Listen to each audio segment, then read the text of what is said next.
Did you know Jesus was quite the storyteller? He had a way of making complex truths simple. Imagine sitting by the lake, listening to him. Fishermen mending their nets, children playing nearby. He'd talk about seeds growing secretly or a lost sheep. Simple stories, but with deep meanings. People from all walks of life were drawn to him. It wasn't just what he said, but how he said it, with love. And he wasn't just about words.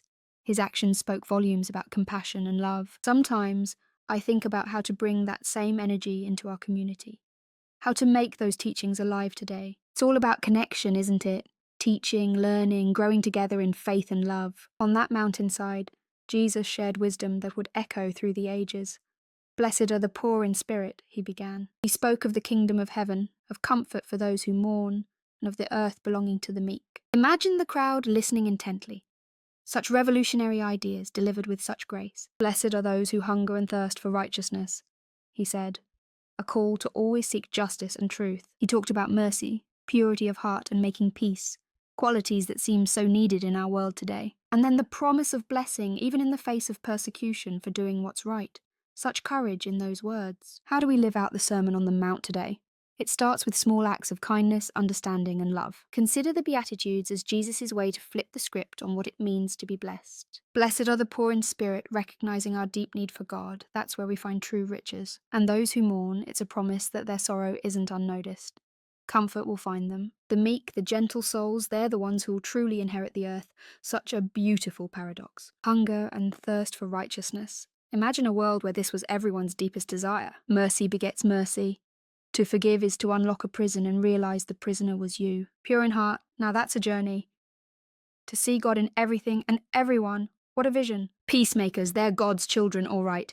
Bringing harmony amidst chaos, what a calling. And to be persecuted for doing right, it's a stark reminder that the path of righteousness isn't easy. Each beatitude a stepping stone towards a deeper, richer spiritual life. Let's walk this path together. You know, Jesus also said, "You are the salt of the earth."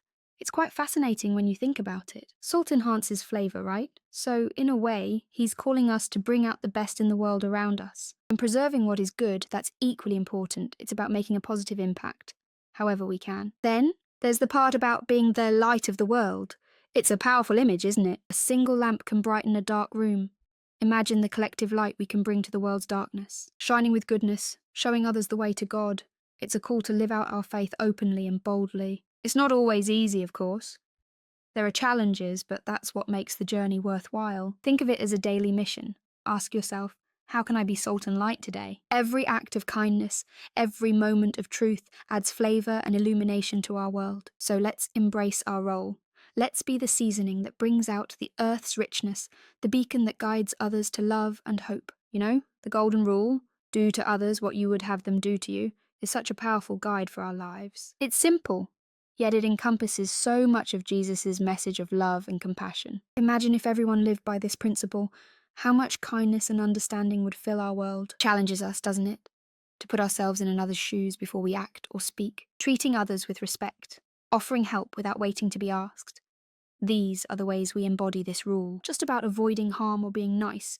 It's about actively doing good, making a positive impact. Sometimes it's the small gestures, listening, sharing a smile, that can turn someone's day around. Let's challenge ourselves to live by the golden rule, not just in easy times, but especially when it's hard. After all, it's in the challenging moments that our true character is revealed. So let us be beacons of kindness, understanding, and love, just as Jesus taught us. Loving your enemies is one of the most challenging teachings of Jesus, yet it's at the heart of his message. It's easy to love those who love us back, but to show love to someone who opposes us, that requires divine grace. Remember, pray for those who persecute you. Prayer can change hearts, ours and theirs. This teaching doesn't mean we accept wrong or stop seeking justice. It's about responding with love, not hate. It's a radical way of living that can transform conflicts, bringing a glimpse of God's kingdom here on earth. When we love our enemies, we break the cycle of retaliation and open the door to reconciliation. And it's not just theoretical. Think of small ways you can show kindness to someone you struggle with. Maybe it's a kind word, a listening ear, or even just a smile. Sometimes these small gestures can make a big difference. Let's challenge ourselves to take that step, to be peacemakers in a world that desperately needs it. You know, Jesus taught us to find a quiet place to pray. It's not about the spectacle, but the sincerity of our hearts. He gave us the Lord's Prayer. Our Father in heaven, hallowed be your name. It's profound in its simplicity. This prayer, it's like a compass.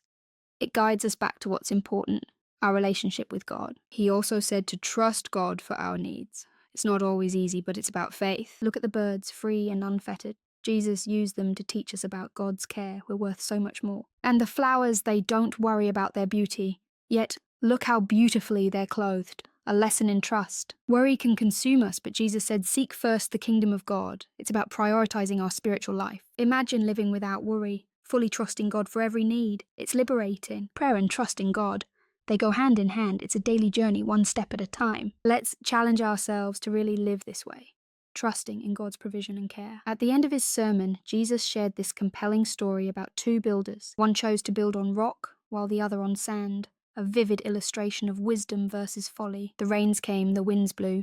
The house on the rock stood firm, but the one on sand, it fell catastrophically. Jesus likened those who follow his teachings to the wise builder.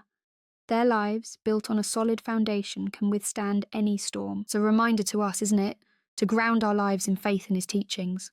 In our community, we're constantly faced with challenges, yet it's these teachings that give us strength. Let's be like the wise builder. Let our actions grounded in love and compassion be our rock.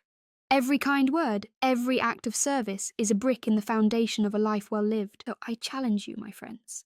Let's build our lives on the rock of Jesus' words.